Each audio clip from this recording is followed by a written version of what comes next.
Estamos reiniciando o programa Literatura Local, conversando com o escritor Miguel Arcângelo Fácio, autor do livro Onipresença de Deus, da editora Méritos. Miguel Arcângelo, no teu livro, por exemplo, tu discutes a questão da ressurreição e da reencarnação. Há uma passagem que me chamou a atenção quando eu li o livro ainda nos originais, que tu falas nas duas ressurreições admitidas, comprovadas, que seriam de Lázaro e de Jesus. Afinal, o que há? Ressurreição ou reencarnação, ou as duas coisas? As duas coisas. Só que talvez eu não tenha esclarecido bastante quando eu falei da ressurreição de Lázaro e de Jesus. Me faltou dizer que a reencarnação do corpo físico do Lázaro e de Jesus foram os únicos. Depois disso, a reencarnação não se faz mais no corpo físico.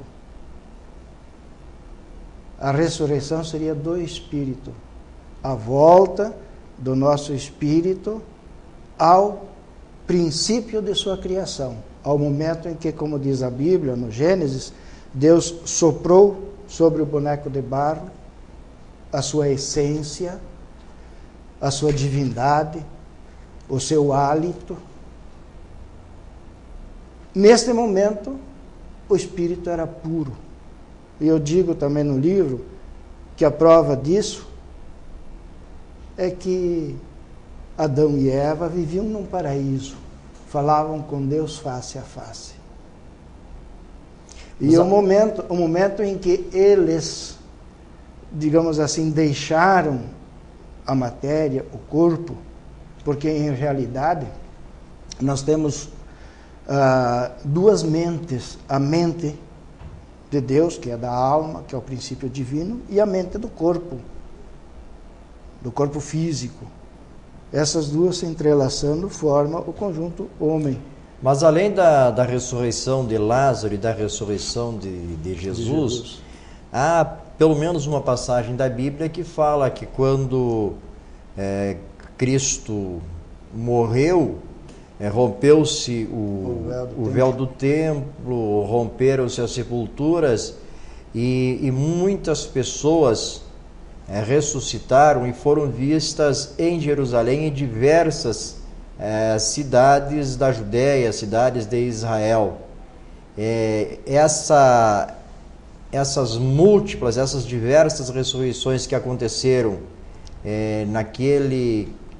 naquele caso, existiram ou... Bom, eu não me ative a esses fatores. Mas é bem provável, não afirmo plenamente, porque não, digamos assim, não estudei essa parte. Aliás, acho que até nem existe literatura que possa orientar alguém a chegar a um estudo mais aprofundado dessa situação. Mas é muito provável que o que tenha aparecido não foi o corpo físico, tá? Muita gente consegue ver pessoas que já morreram como se fosse uma pessoa normal sentada à minha frente.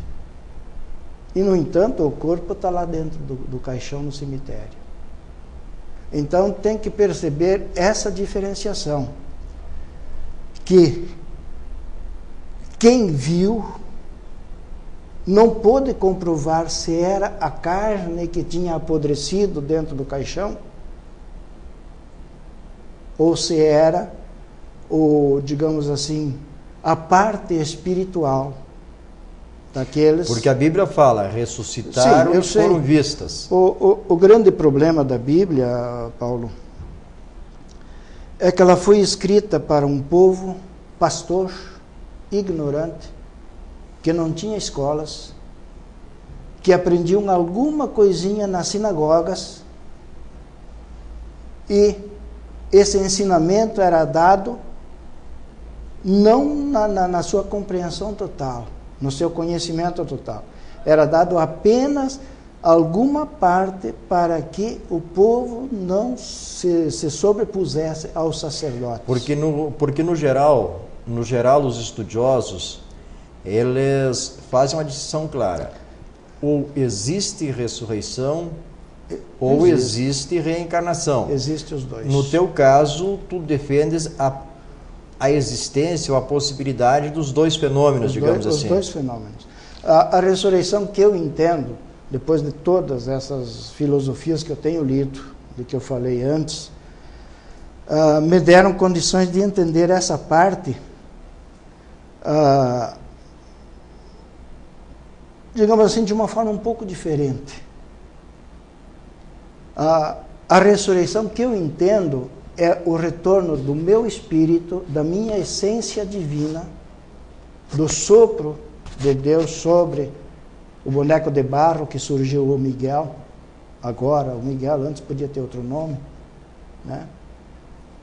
Quando ele retornar à pureza da sua origem, aí é que se dá a ressurreição. O retorno, ressurreição é retorno. Porque os três monoteísmos bíblicos, eu sei, o cristianismo, o judaísmo e o islamismo, acreditam na ressurreição da carne, digamos assim, né?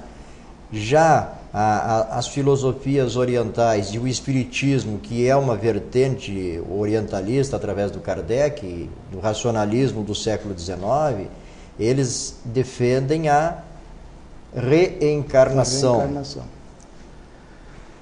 Na realidade, é a única forma de entender a bondade de Deus. A reencarnação? Exato. E a ressurreição seria o quê? Digamos assim, que o cristianismo, o islamismo, o judaísmo conseguem explicar, por exemplo, que uma pessoa nasce surda, muda, cega, aleijada,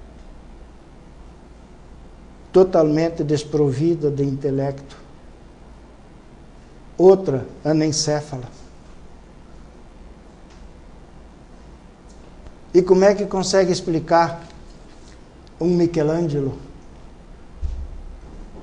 Sabe quem foi Michelangelo? Sim, evidente. Um dos maiores pintores e escultores da humanidade.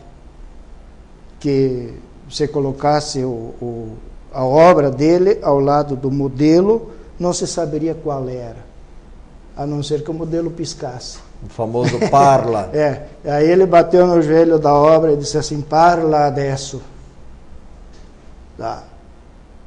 E por que Michelangelo? Qual é, digamos assim, o benefício que ele teria, o que ele representou para que Deus desse para ele todas essas potencialidades e ao outro a surdez, a mudez, a ausência total de intelecto?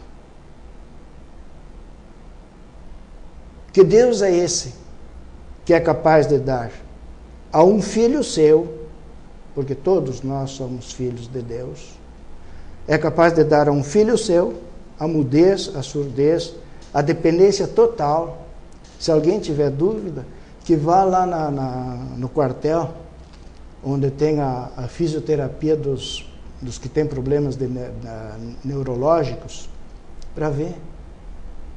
Lá tu te apavora. Pessoas de 20, 30 anos sendo carregados no colo como se fosse um feixe de osso coberto de pele.